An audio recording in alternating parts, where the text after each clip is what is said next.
Uda's afternoons blurred into a relentless cycle of servitude, far from the glow of popularity. He was the school's ultimate loser, a doormat stamped on by classmates who mistook his kindness for weakness, trapping him in the grip of nice guy syndrome. Day after day, he endured it, his spirit worn thin but unbroken. On this particular evening, the routine unfolded predictably. As the final bell echoed through the halls, his peers descended like vultures that unloading their burdens onto him with casual entitlement. One boy thrust a broom into his hands, demanding he handle the cleanup duty. Another shoved a crumpled notebook his way, expecting Uda to meticulously copy the homework. A girl, with a pleading smile, handed over a stack of notes destined for the staff room. Uda accepted each task with a forced grin, his face a mask of compliance, his hands already moving to fulfill their whims. Deep down, he understood the harsh truth. He wasn't admired, he was invisible. An ugly loner who toiled in the shadows of others' lives, his efforts erased like chalk on a board. Yet he endured, whispering to himself that this was his coping mechanism. His deceased parents had instilled in him a mantra: be kind to everyone, and solitude would never claim him. Foolish as it seemed, he clung to it, performing every chore with dutiful precision. Afterward, he'd pull out his phone, logging each act of kindness like entries in a sacred ledger, convinced a watchful God tallied his deeds for some unseen reward. Then, his phone vibrated. A message from Yumi, his girlfriend, summoning him to the school backyard later that evening. In the emptiness of his world, she was his sole anchor.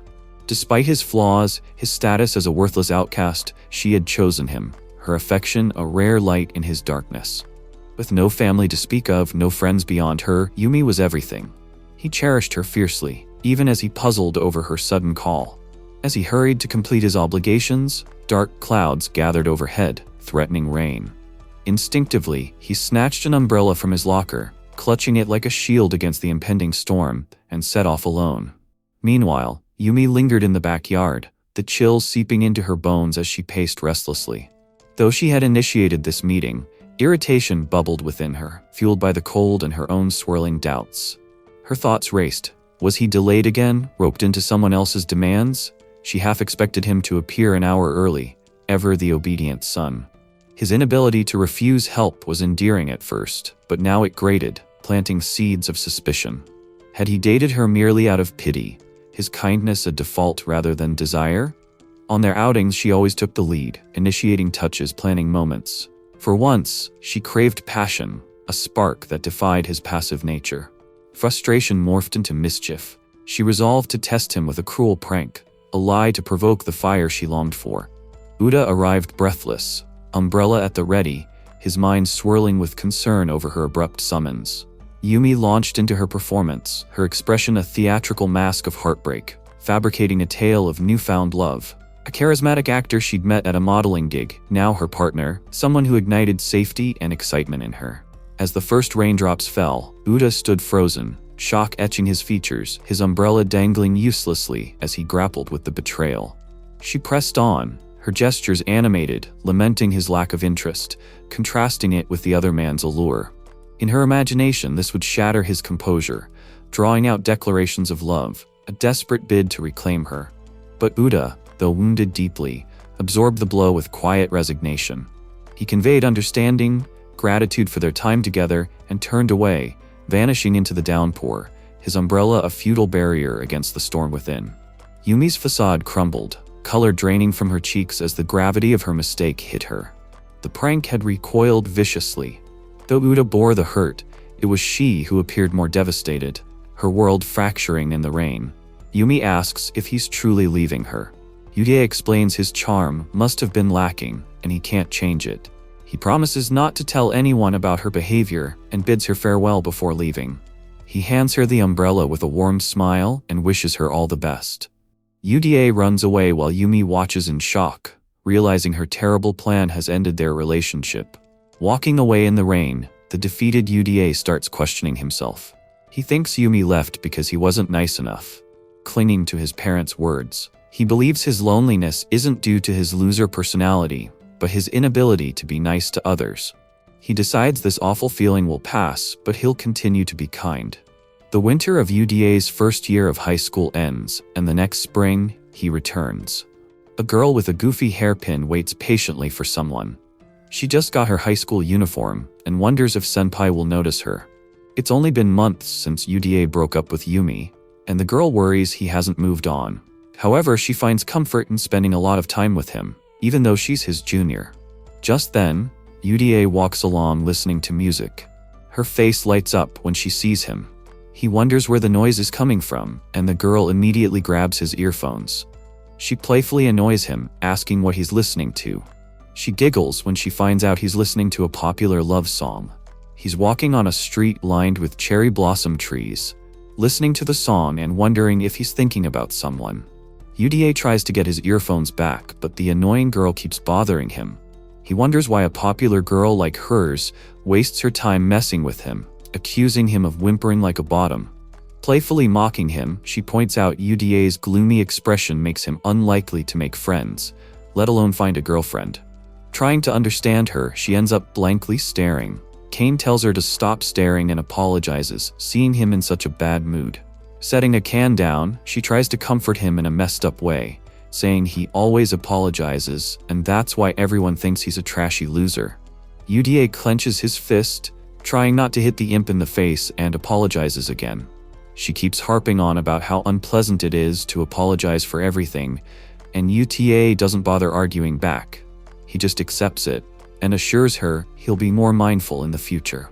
Looking at her smile, Uda wonders how the imp had changed. She wasn't always like this, and maybe she changed because he hadn't tried hard enough to be kind to her despite all the kindness he'd shown. Uda had been dumped by his girlfriend and was now being ridiculed by his junior while he was in class. He had to tolerate his ex, and outside, he had to tolerate a canon. Either way, there was no escaping the mess he was in, and that stressed him out at times like these. Deciding to visit Ushi, a person he was a fan of, to relax and treat himself, he realized it had been a while since he'd last visited her in a cafe. A girl dressed like a maid greeted the visitors, asking if Ruri was available. The maid, who worked at the cafe, told the customers that Ruri was quite busy as she had received requests from 5 different groups. One of the customers was an old pervert grandpa. Knowing how popular Ruri was, they decided to wait for her. Ruri, the star of the neighborhood and the #1 saddest maid, walked in with extra enthusiasm, welcoming all the customers as lords. Immediately getting to business, she called them humiliating names like filthy pigs. Ri noticed that someone was watching. Today, someone special is in her life, so she's determined to impress him. She hurls insults at the peculiar customers who seem strangely interested in her unusual creations. As she approaches her special person Uda, she snickers and remarks on his gloomy face and depressed attitude, suggesting he's unhappy because he hasn't received a strange punishment yet. She serves him a drink and gives him a special title of slave just for him. The other customers gasp in their perverted awe, and Ruri makes it clear that only Uda gets that title. She explains that since Uda takes it like a submissive little femboy, never getting mad or objecting to her insults, he becomes a slave. Uda gets even more annoyed and wonders when she started behaving like such a brat. When he first met her, she was much more shy and reserved, but now that she's popular, she thinks she can say whatever nonsense she wants and get away with it. He figures that as people change, they start making fun of him and how deeply it annoys him. Kicking a man when he's down, Ruri doubles down and insults him for not listening to her, asking if his mother didn't teach him how to talk to people properly. Uda finally has enough and realizes that in her attempt to be kind to everyone, she never says no, and ends up getting hurt. As a result, he yells at Ruri for her rudeness, telling her to shut up and making the entire calf go silent in shock. Uda rises from the table, pays his bill, and calmly departs. He apologizes to Ruri for his outburst, but also declares he won't return. Ruri is bewildered by the sudden change in Uda's behavior. He had always been so cheerful, and now he's leaving her with tears in her eyes. She asks him to wait, struggling to comprehend why the person she works so hard for is simply abandoning her. Turning at the door, Uda explains for the final time that Ruri was right. He's a slave, but he's had enough. Not too far, though he knows his words were harsh. Feeling relieved to finally stand up for himself, he later contemplates his life choices while lying in bed after a good session of UDA. He realizes kindness that makes others sad isn't right and is just an ego problem. Looking back, he connects the dots and realizes he'd been using his parents' final advice as an excuse. The kindness list on his phone and his goody two-shoes personality are just a delusional ego. He only did it to prove to himself he's kind and wasn't rooted in real kindness. Seeing how big a loser he is, he wonders if it's only natural he'll end up alone for the rest of his life. This reminds him of an old memory where his mother told him one of the things she liked about his father. Despite kindness, his father knew when to stand up for himself and get angry. Buddha was too young to understand, but now he realizes the meaning behind those words. Deciding to let go of his fear of being hated, he resolves to move forward as a new person. Someone who doesn't say yes to everything and freely states their opinion. Grabbing a scissor, he expresses his desire to change and break away from his current loser self. He cuts his hair so his eyes are no longer hidden and laughs hysterically after looking at himself in the mirror. It's been years since he last looked into his own eyes. No longer wanting to look like an ugly monkey, he books an appointment with a beauty salon to get a haircut and completely change his appearance. Taking himself seriously now, he starts noticing and changing the things that bothered him before. He gets contact lenses to get rid of his awful nerdy glasses and new clothes. He starts being more tidy. Some time passes and the summer break ends. UDA. Now a changed person navigates the school hallways, still fancies UDA. After the break, her friends invite her to karaoke, but she declines, claiming something important.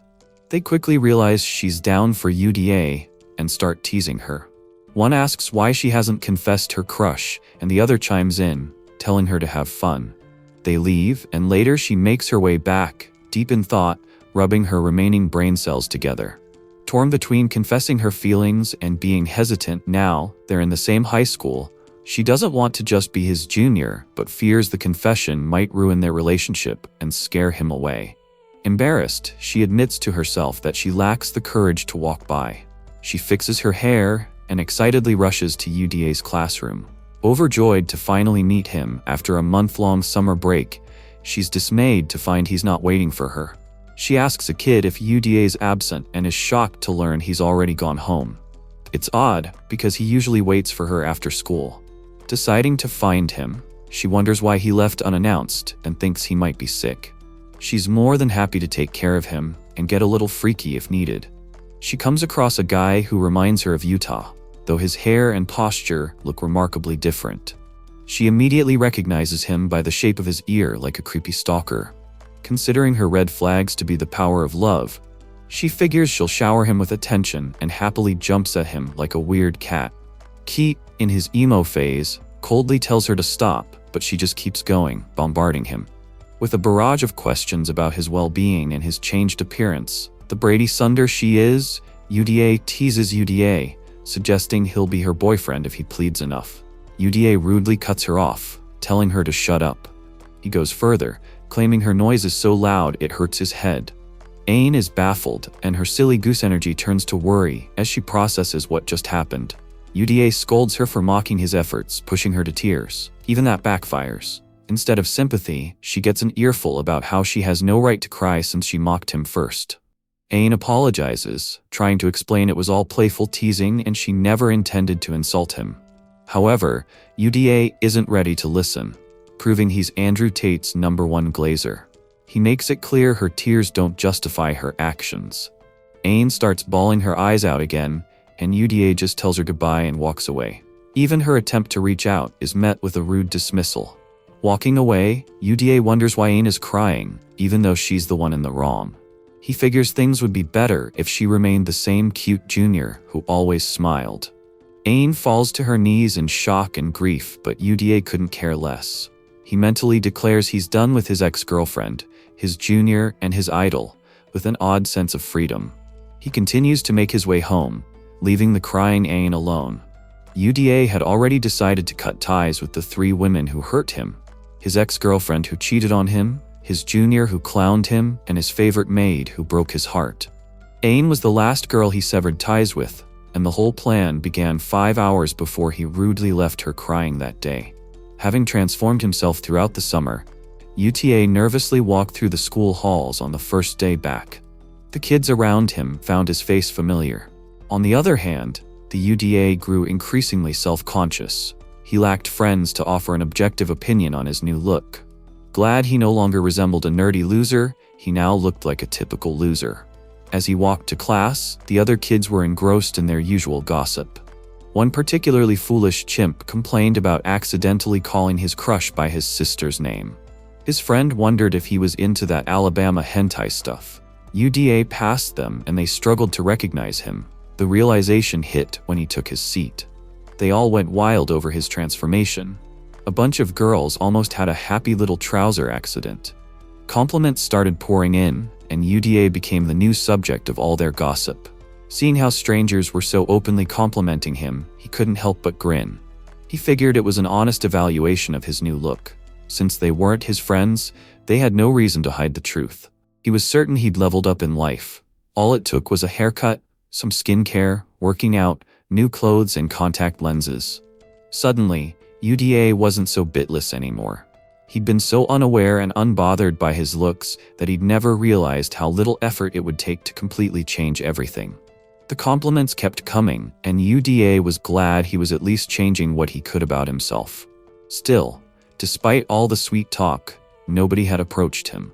UDA realized he might still be a massive loser in the past. He'd focused so much on pleasing everyone else that he'd never made a close friend. So he wondered if anyone would try to approach him. Right on cue, he was approached by a girl named Yourface. The very first person to talk to him ended up being the start of his change. Asaka Wumi, his ex-girlfriend and childhood friend, was the one who tried talking to them.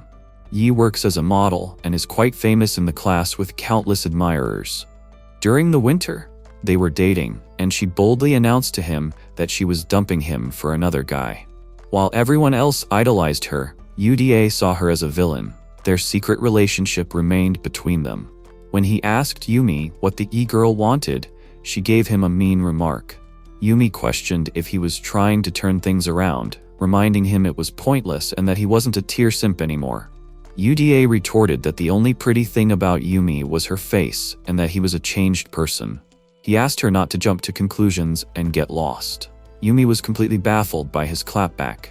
UDA decided to take revenge on her for betraying him, wanting to sever all ties. He questioned her concern for him since they had broken up and were practically strangers. Everyone's ears perked up, and they collectively lost their minds over the fact that the model Yumi was dating an ugly nerd like UDA. Yumi timidly tried to argue back, claiming UDA was wrong and it was all a misunderstanding. But before she could finish, UDA silenced her. He knew everyone in the class was listening and reminded her, mate, that she cheated on him. The whole thing turned into a scandal as the kids went crazy over the spicy news. Humiliated, Yumi stood there, unsure of what to do. In the past, UDA didn't want to hinder Yumi's modeling career, so he kept their relationship a secret and didn't reveal that she claimed to be cheating on him. However, he no longer cared about her and didn't mind letting the truth out to start a scandal. The kids continued gossiping in the background, many of whom hurled insults at Yumi for being a horrible person. You calmly sat there, though some people. We were skeptical, and that was understandable. There was a creepy group of perverts who idolized her and would never believe she'd do something like that. After all, you have to find satisfaction in what he did to Yumi, knowing she felt horribly uncomfortable. Turning around, a tear in her eye, she left, while UDA smirked at her like the vindictive little monkey he was. He was glad his separation with Yumi was complete and considered it farewell. Later, UDA sat in his classroom when the teacher announced Yumi's absence for a while due to health reasons. No one bought it, knowing she was just seething about her ruined reputation. UDA, however, was glad everyone cried and eventually got over it. Yumi was dealt with, and he asked for the maid he liked, Ruri. He'd never visit her again. There was only one person left to sever ties with, Annie, whom he dealt with later that evening. Back in the present, as UDA walked away from Monet, leaving her a crying mess, he felt relief that he'd ended things with all three women and finally changed. He begged him to stay and listen to her as she tried to muster up courage for a confession, but UDA didn't care and walked away the next day. UDA decided it was time to make new friends and start fresh. He thought it would be easy, but his social awkwardness proved otherwise. He was still a socially anxious loser who couldn't talk to anyone. While looking around his classroom, he noticed Kadayama reading a fashion magazine he also liked. Uda approached him to discuss their shared interest, but was interrupted by a commotion. Kadayama's friend burst in, crying and complaining about a fight with his girlfriend. Kadayama offered advice, and Uda's lonely friend tried to figure out what to do. Uda just watched, his chance at socializing ruined on his way home. He felt down about not making any new friends or even getting to talk to Kadayama. Reflecting on the fight Kadayama was trying to resolve, Uda realized he'd never had a proper fight. He'd always been a punching bag and wondered if the recent confrontations with Yumi and Ruri counted. He was a bit doubtful about how he handled them. He was glad he finally spoke up for himself, but questioned if that was the only way. Later that night, Uda went through his workout routine, doing a whopping 50 push-ups with his noodle arms. He wore himself out but felt proud of his progress. Before, he'd collapse after just 30 push-ups because he never cared to work out. Now, he enjoyed the process and was making steady progress. There was still a lingering sense of uncertainty though. Catching a glimpse of himself in the mirror, Uda wondered why he'd changed his appearance and why he wasn't entirely himself. The Uda is pleased with the outcome. He attempts to understand his feelings and the reasons behind them, but ultimately falls asleep the next morning. Awakening, he resolves to focus on self-improvement and becoming a better person each day. However, on his way to school, he realizes he can't remain an introvert forever if he truly wants to change. At this rate, he'll be perpetually alone. Determined to make today different, he's terrified of socializing. He could talk to Kadayama about their shared interest, but the thought of bothering her immediately makes him reconsider. Ultimately, he decides he needs to stop being such a loser and talk to people later. As he heads to the train, he complains about the heat. Surprised, he finds someone waiting for him. He expected everyone to be sad and move on, likely never approaching him again. Despite this, he's puzzled by why anyone would be there with a smile. She asks for another chance. Uda struggles to comprehend her intense sadness. He asks why she's there, unaware of how deeply down she is for him. Embarrassed, she asks for another chance. Uda still doesn't grasp her situation until she bluntly admits her desire to be by his side. He wonders if she's been hit on the head and lost her mind, but can't confess that he's his first love. He fell in love with her in middle school's third year during self-study. Naturally, they were all being lazy and wasting time. She sat and watched a music video on her phone, guarding her favorite obscure band. She was glad no one else knew about them and happily vibed with the songs until a classmate asked what she was listening to. Instead of being honest, she started talking. Of course, they'd also speak ill of themselves, so A kept her interest to herself. Later that day on the train home, she found herself standing next to Uda in her mind. Worried about upcoming exams and everyone's anxious studying, she glanced at Uda and realized he was wearing the uniform of her chosen high school. This made her even more anxious. Her grades were a bit low, and she doubted her acceptance. To relieve some stress, she decided to listen to her favorite obscure band again. As the music played loudly for everyone on the train to hear, she embarrassingly apologized to Uda, who looked worried. Kane thought the Bluetooth must have disconnected and decided to get off at the next station to escape the awkwardness. Meanwhile, Uda looked up the lyrics he'd just heard and found the obscure band she was listening to.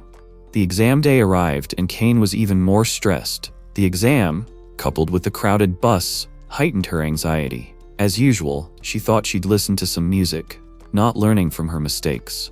She took out her earbud, but, being clumsy, it fell out of her hand and got lost on the verge of a mental breakdown. She wondered what she'd do.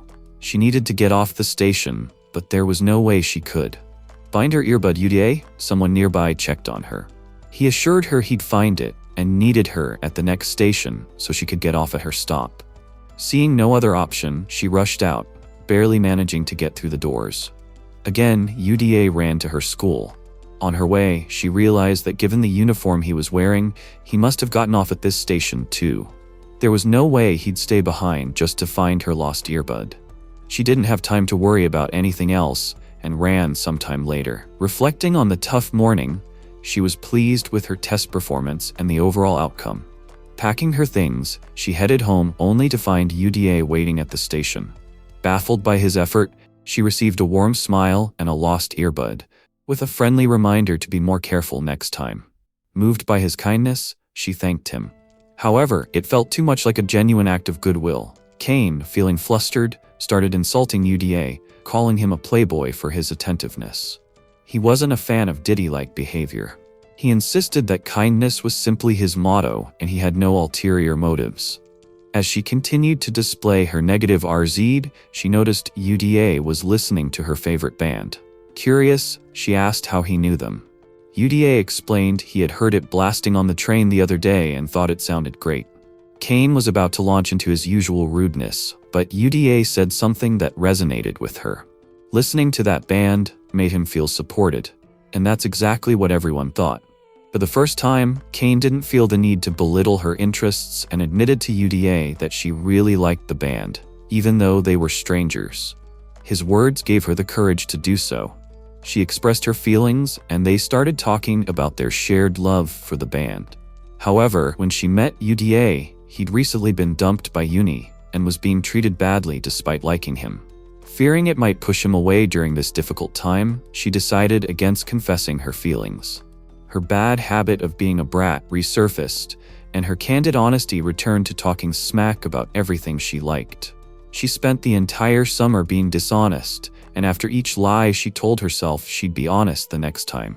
Now standing before the changed Uda, she promises to be honest about her feelings and asks for a chance to be by his side again in return for a can.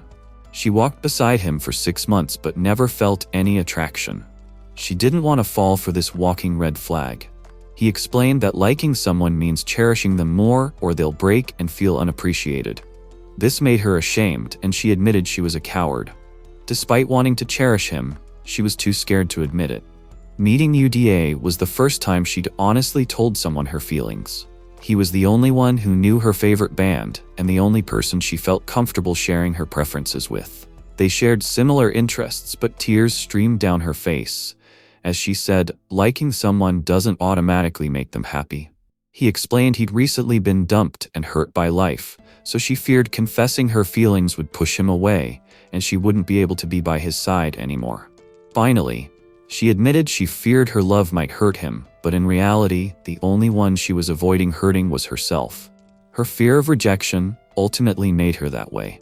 Seeing her honesty softened Uda's heart, and he tried to comfort her. He couldn't understand what it was like to be hurt by liking someone. When Uda was dumped by Yumi, the girl he loved, it felt like his heart was being torn apart. He didn't have the words to express his feelings and gave in to others' demands. Seeing the similarities between her and himself, he chuckled as Uda wiped away her tears. Uda remarked with a smile how similar and hopelessly clumsy they both were.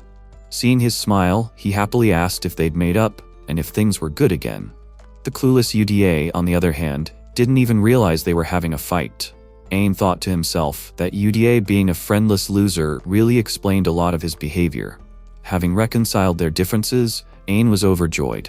Things are back to normal and immediately asks if they're in a relationship before Uda interrupts.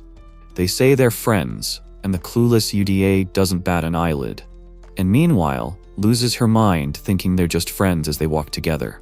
She wonders if she wasn't able to express her feelings properly and decides to try again to win his love.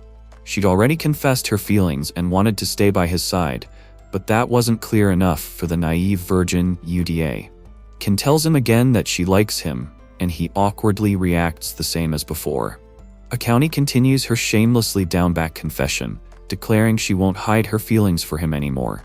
Uda still can't believe it and wonders how he'll react. He decides, since she's happy as long as she's by his side, he doesn't have to worry much. Ken continues to babble on about how much she likes him and how she'll openly be trying to be his girlfriend. The day arrives and she meticulously checks her list to ensure everything is on track. The weather is perfect, the date schedule is ready, and her makeup, a whopping 6 million tons, is flawless. Her outfit is stunning. She heads to the train station, where they'd agreed to meet, and deliberately arrives 15 minutes early for a cheeky little trick. However, she finds Uda already waiting for her. She asks, Uda's already doing something, and it turns out the lifeless S had arrived an hour early. Ain's disappointed. She imagined arriving early for a cute moment with Uda. She'd apologize for making him wait and flirt like crazy, promising to wait for him. But none of that happened, and Ain feels like she's already losing. She takes a hit of copium and tells herself he was early because he likes her. That instantly lifts her mood. As she lives in Dululand, Ain decides she'll try harder next time, and surely then she'll be his girlfriend. They head out for their date. A canon has a detailed plan for Uda's interests. First, they'll go shopping, and she'll pick out clothes. Then they'll have lunch at a lovely cafe, and in the afternoon, they'll go to the arcade to win cute prizes. At the end, she expects a confession, revenge, where Uda falls for her. While Ain daydreams about all the possibilities like a Wattpad girl's fan fiction, Uda checks on her and wonders if she's lost her mind. She quickly hides the schedule, and they finally start their date. Uda asks if there's anything specific she wants to do with a bright smile. Ain suggests shopping as planned, but they end up wanting lunch first at the cafe. Ain and Uda hover over the menu, trying to decide what to get. Utah makes the fatal mistake of trusting a woman with food choices. She eagerly asks if Uda wants anything specific. While Ain tries to suggest fancy coffee, her attention is caught by a hamburger. It looks delicious, but she wonders if ordering a hamburger on the first date is a good idea, especially since she doesn't want Uda to see her pigging out. Almost reading her mind, Uda suggests the hamburger, and her eyes light up with excitement. Two decide to order the burger and happily nibble away at it. Uda wonders if she likes it.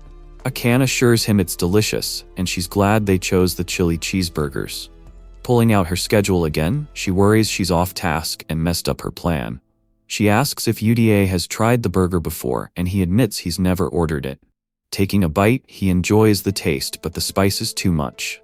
Uda struggles, and Akan wonders if he ordered it because of her.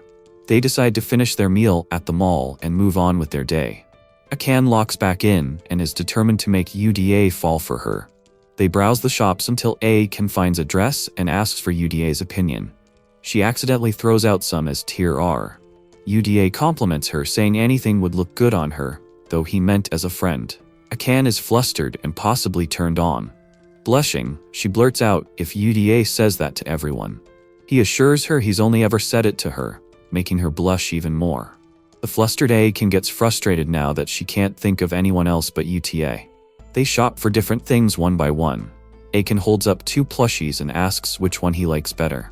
Uta nonchalantly says both are pretty cute. She asks for his opinion on a new manga series, and he simply says he'll check it out. She gets a bit frustrated that Uta can't choose between two things, and supportively says he's too kind and feels like he's not showing his true feelings. Even though they're on a date, Kane doesn't feel as though they're getting any closer.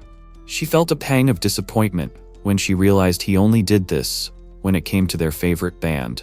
She hadn't known much about Uda, and her earlier assumption about his interests was wrong. Determined to be honest, she struck up a conversation about it, asking if he was having fun with a smile. Uda assured her he was, but Akan wasn't convinced. Her worried expression prompted him to ask if she was exhausted from all the walking. They decided to eat again outside a cafe. She expected her usual handmade dry ginger ale frap, but she wasn't keen on deciphering the unfamiliar words. Uda simply agreed to get it too. Then he mentioned he was sensitive to spice, and the drink was surprisingly spicy. He confirmed he wanted the same thing as her. Stepping closer, she expressed her desire to learn more about Uda, his likes, dislikes, and everything in between. Ain was tired of the distance. Surprised by her sudden request, she was taken aback by the nervous Uda. Who would want to know more about a loser like him? Ain was dreading mentioning her worry, fearing it might ruin their date. On the other hand, Uda was also worried, not wanting to mess things up. He had gone along with everything she liked instead of expressing his own preferences. Since they left the cafe, she'd been unusually quiet, and Uda wondered if the date had been ruined. He stopped and asked Ain if she really liked him, even though he'd tried to end things. Like a clueless idiot in an edgy phase, she turned around and completely lost her temper, expressing her frustration. She aggressively admitted that she did like him and even loved him so much. Ever since he'd gone out of his way to find her earbud, he'd been the center of her world. The fact that today's date hadn't conveyed those feelings properly had upset her. Uda stood there speechless by her heartfelt words. Before he could say anything, Ain, with an odd smile, asked him to have more faith in her. Burdened with self-doubt, she felt like they couldn't become friends like this. She ran away, remembering back to Ain and admitting her weakness of not wanting to get hurt. Uda wondered how he'd managed to face her today, even though she'd been right by his side the whole day. He especially wondered how she'd overcome her fear of being honest and openly expressed her feelings. He felt the desire to match her efforts. As Ain ran away, Uda chased after her, knowing that if he hadn't said anything to her now, there wouldn't be any point later. The upset Ain stood by a bridge, tearing up the little date schedule she'd made. Uda caught a piece of the paper, trying to figure out what it was. He realized how much the date meant to Ain, bursting with all sorts of feelings. He called out to the crying Ain and declared that he'd believe in her love. He wiped away her tears. Taken aback by his words, she couldn't respond before he apologized for being a coward all day and asked to be her friend again. To his dismay, Kane reached out to grab his hand, but smacked it away and pretended to walk away. Uda was left wondering what was wrong with her when she suddenly turned around, playfully teasing him. She rejected the idea of being his friend and said she'd become his girlfriend instead. The two smiled at each other, and Uda decided to trust her and simply see where things went. He realized his junior, whom he had cut ties with because he thought she belittled him, had turned out to be madly in love with him. However, fate had different plans. A piece of paper Kane had ripped flew into Yumi's hands. She read Uda's name and something about a supposed confession. She struggled to believe it. A bit possessive and somewhat toxic, she crushed the paper in her fist, wondering if someone was daring to make moves on her beloved Uda. Ruri, on the other hand, was equally upset as Uda hadn't visited her since he had lashed out at her. As he descended the stairs, she eagerly asked where he wanted to go for their next date.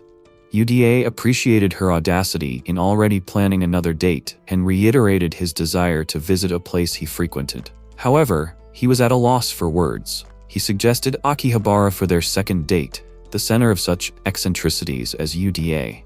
Ain was oddly excited about the prospect, and the plan was set. Uda questioned if it was a date since they weren't officially dating yet.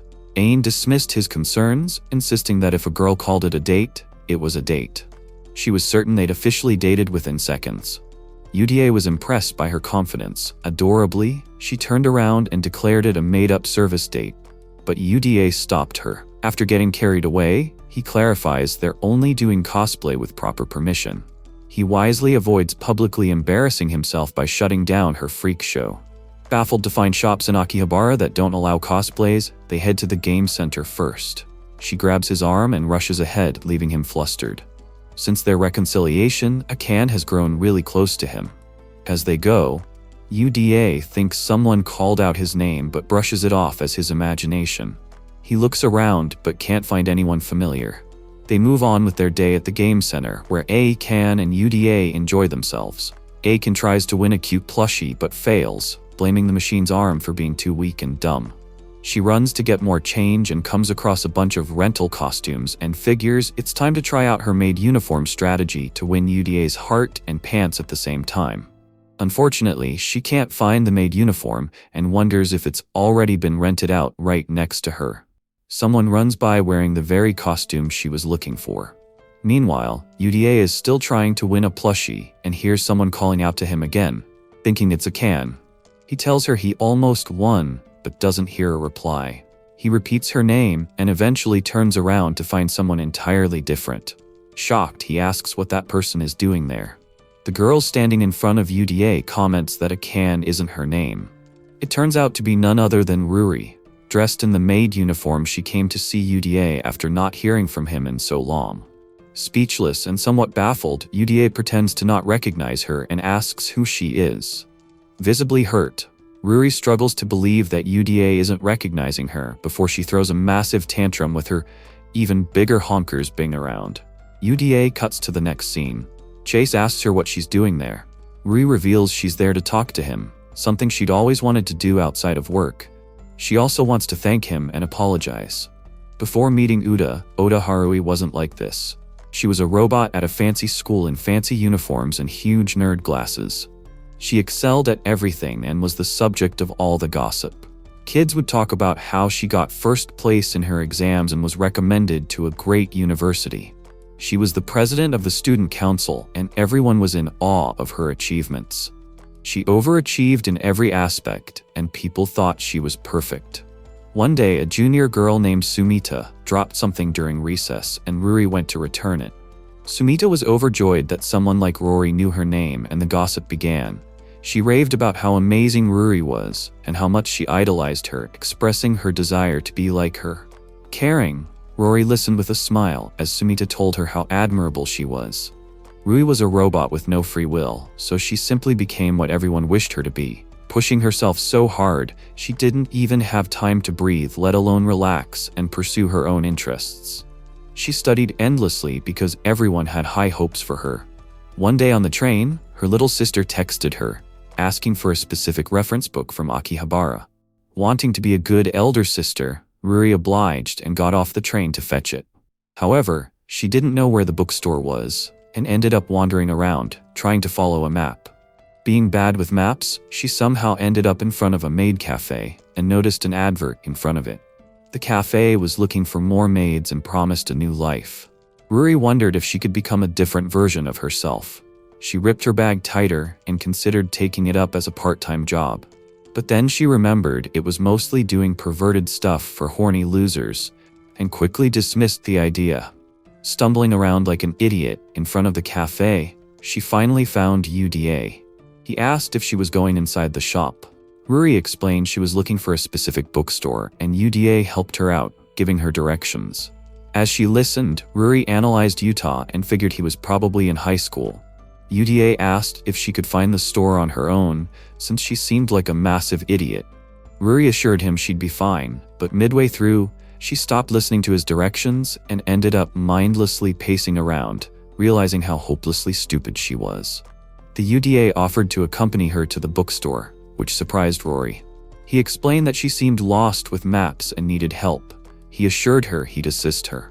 Having nothing better to do, Rory decided to show her around, asking her to follow him. He eased her mind, and they set off to the bookstore, engaging in small talk to ease the awkwardness. Uda asked what book she was looking for, and Ruri explained it was a gift from her sister. Uda remarked on Ruri's care for her sister, and suggested the bookstore's extensive collection across multiple floors. Ruri was surprised by its size. He then asked if she liked to read, and she admitted she only read recommended books, not her own choices. She was about to share a personal story when she realized she was speaking to a stranger. She apologized, explaining she'd only confided in someone she didn't know. They arrived at the bookstore, and it was time to part ways. Uda showed her the entrance, pulled her aside for a bit of fun, and advised her to explore and discover new things. Above all, he expressed his hope that she'd make her own choices that day. Those words deeply moved her. She recalled how she'd always been guided by others. Her parents about university, people about becoming the student council president, and so on. She genuinely felt excited for a brief moment to make her own choices. Before she could respond, Uda had already left, disappearing without a trace. She couldn't say a single word of thanks. A few months later, she decided to start working at the maid cafe, but remained incredibly shy. Her co-workers encouraged her to greet customers confidently and with a smile. I listened and thought she couldn't completely transform herself in such a short time. However, she could at least become a completely different person at the maid cafe. She was finally choosing herself, even if just for a while. While working there, she wondered if she'd ever see Uda again. He walked into the maid cafe, leaving her flustered as he sat down. Ruri worried about revealing her identity, but noticed Uda seemed a bit gloomy. She felt a desire to help him and be a source of comfort. After all, she owed her newfound sense of self to his words that day. Thanks to Uda, she'd finally been able to live and breathe for once. That's why she felt the need to be by his side, as his very own stranger. Just as he was for her, she introduced herself as Ruri, his waitress for that day, and greeted him with a bright smile. She hoped their extraordinary moment would last forever.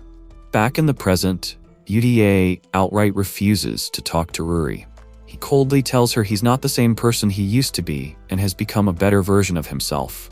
Channeling his inner Sigma male, he declares he won't tolerate her calling him an underspoken slave anymore, and wants her to leave now that he can express his feelings and stand up for himself. He makes it clear he wants her to leave. Shocked, Ruri remarks that Yuta really has changed. But then she opens up to him. She admits she was the real slave, not in some kinky way, but because she'd been acting in ways everyone wanted her to so she could make them happy. She explains she pretended to be understanding and admits her fault. Unintentionally, she'd convinced herself that by entrusting all her decisions to others, she could make excuses for herself. She admits she misunderstood him and apologizes for hurting him in the process. Uda notices. He noticed her legs shaking, not in a good way. He asked if she wasn't scared of talking to him after he'd yelled at her last time. Ruri admitted she was scared, but decided to come anyway. She wasn't sure if Uda remembered their first encounter. She reminded him that last winter his words had guided her and saved her. She was more afraid they'd never meet again, so when she saw him today she thought it was her last chance to make amends. Seeing her honesty, Uda realized if the whole situation had ended right when he yelled at her, he wouldn't be in this scary, awkward situation. He realized Ruri had changed too, becoming someone who could express her feelings and tell him exactly what was on her mind. His heart softened again, as he apologized for his harsh words and avoidance. Holding his hand out, he offered to make up. However, Rory was more interested in making out at the moment. Unsure, she started crying and asked if they'd be able to meet again. Uda comforted her and assured her they would. The situation became tricky, as Uda tried to comfort the crying girl, especially since if An were to see him right now, the shotties would start an all-out war over him, right on cue. Thankfully, An was dumb as a rock.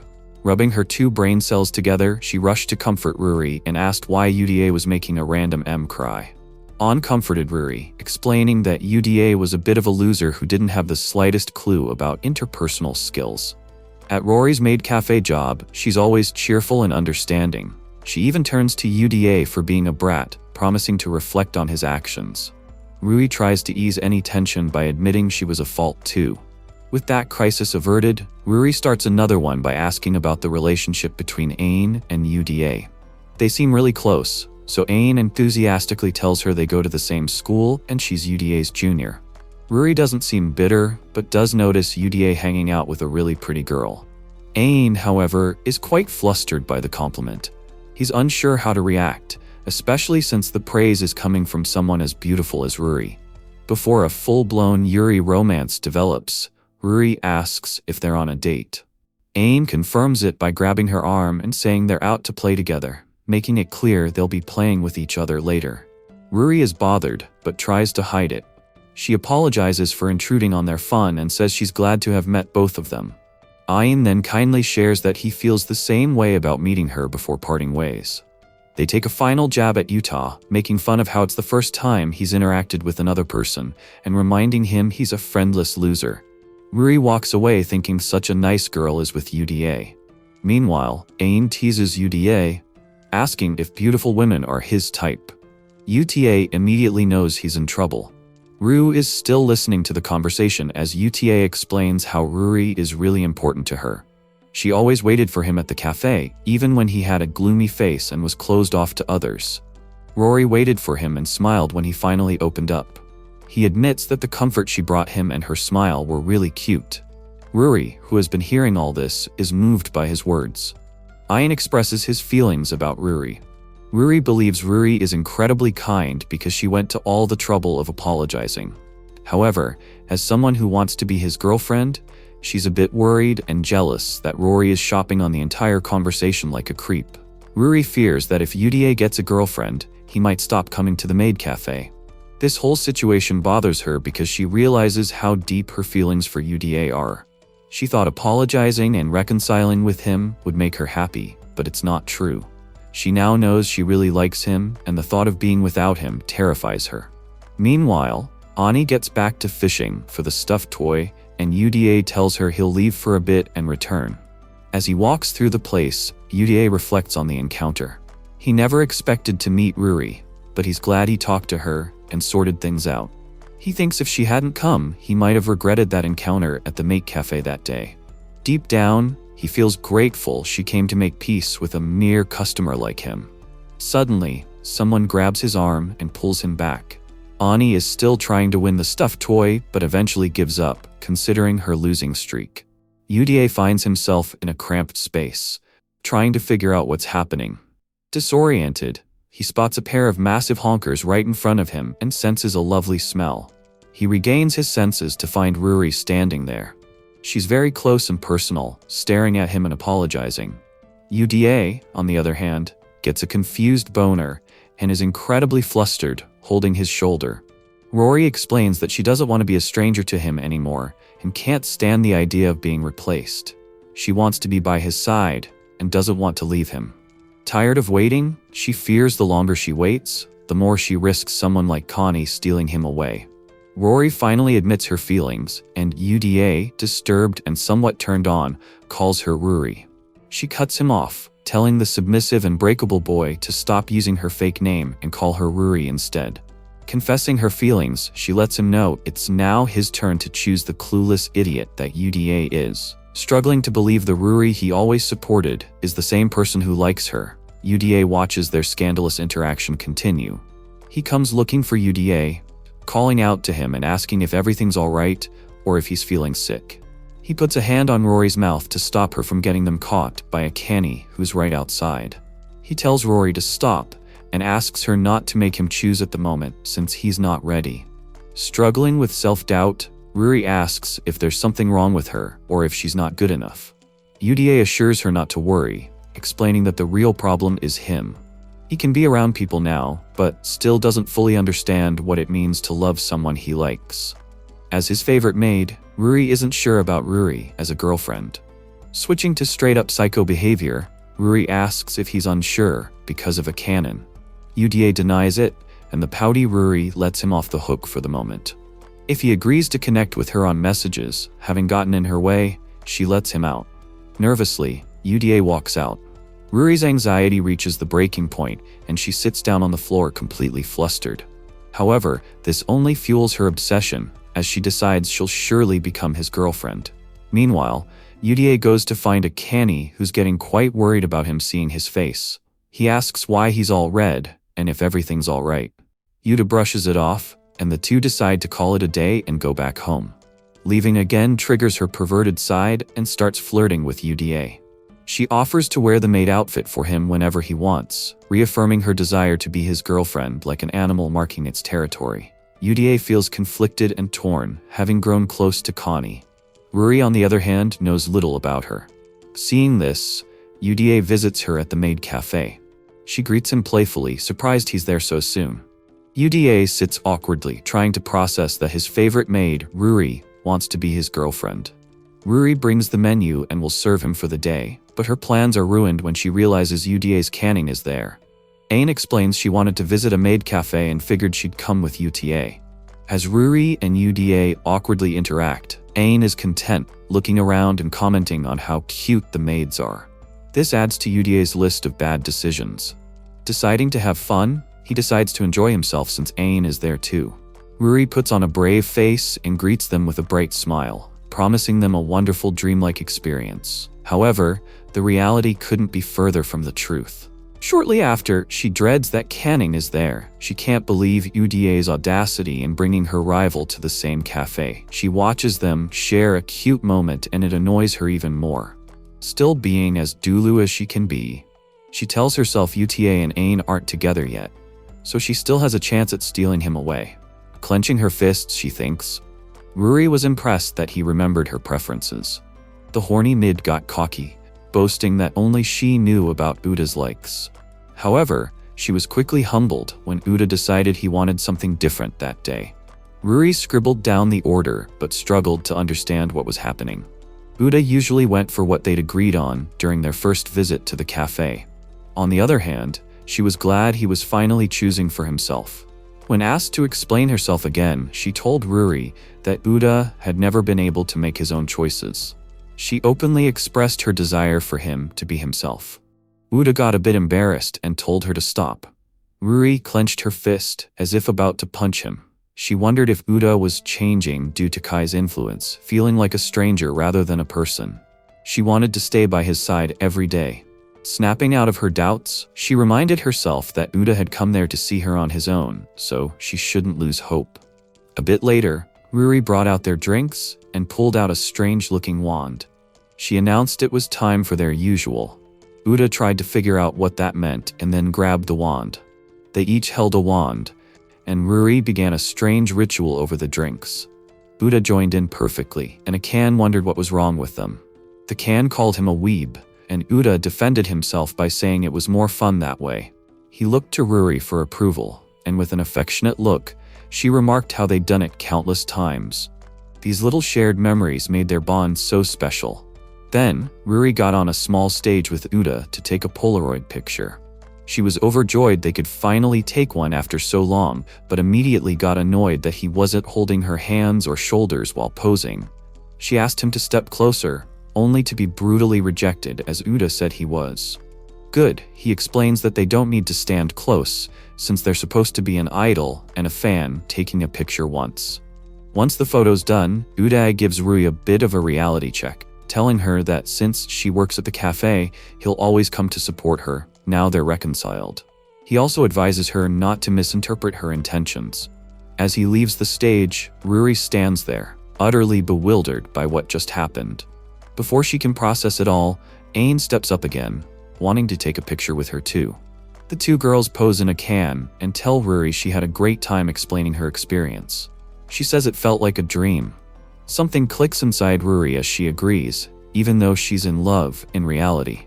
Getting straight to the point, she tells Ain she overheard her expressing her feelings for you the other day.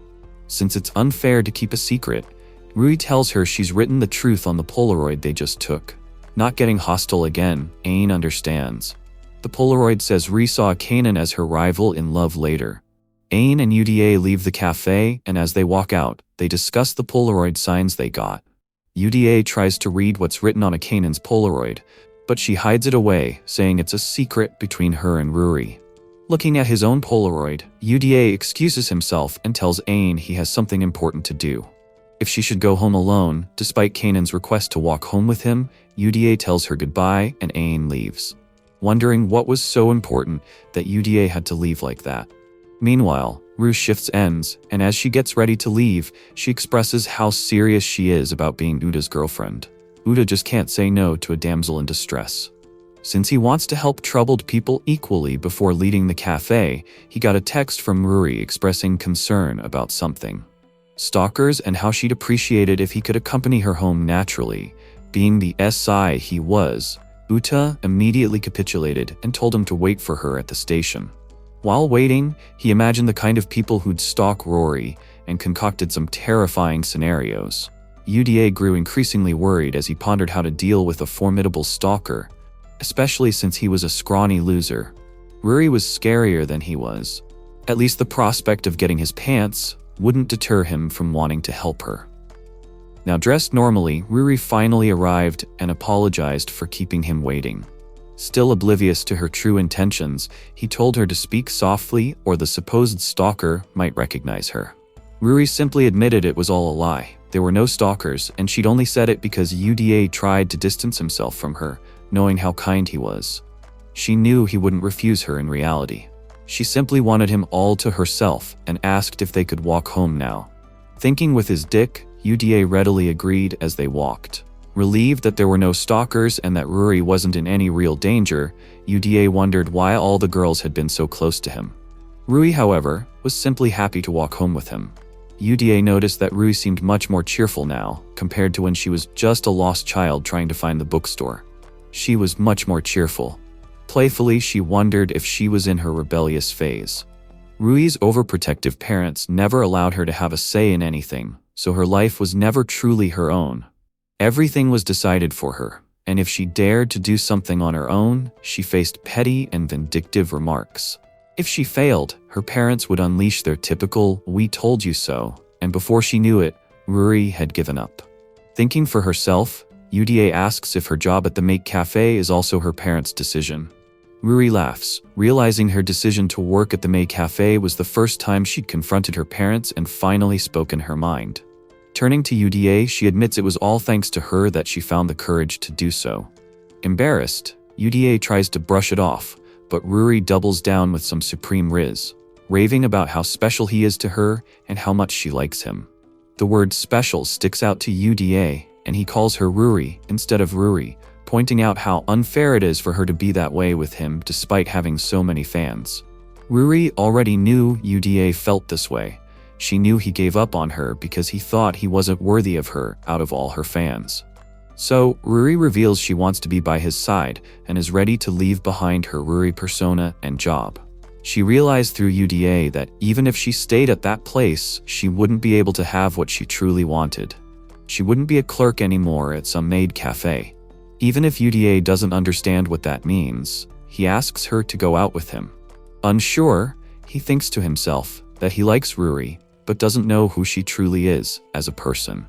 He did help her out a while ago, but that's just a faint memory among many others of people he'd helped. On the verge of crying right in front of him, he wonders what the right answer to her request would be if he rejects her. The trembling Ruri would be sad, and the kind thing to do would be to accept her feelings. At least, that's what Uda did when he was with Yumi.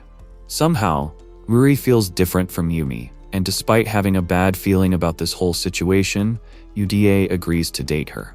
He sighs and explains that since she was making a face like she was about to cry, he had to say yes. Unimpressed, Ruri asks if he likes her in Utah. Honestly, he breaks down and starts crying. Uda attempts to comfort Ruri by offering her his handkerchief, but she explains she can't wipe her face with makeup on and regrets making him cry. She also points out that despite the absence of stalkers, he couldn't get her home safely. Uda admits he's unsure if he likes her yet, but he does like the familiar Ruri. They continue walking until Ruri calms down near the station. She offers to wash his handkerchief and return it later. Still unsure, Uda insists she doesn't need to. Ruri explains she's simply looking for an excuse to meet him again because she won't give up on winning him over. Once Ruri boards the train, Uda nearly has a mental breakdown. He had a bad feeling about everything, but was scared and unable to do anything. He genuinely didn't want to hurt Rory, but more importantly, he didn't want to hurt himself either. Uda unconsciously compared Ruri to his ex-girlfriend Yumi.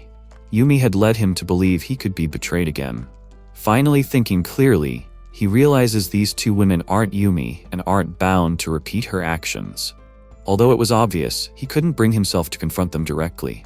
Uda realizes he needs to heal his past trauma and step up instead of hurting Rory and Ruri.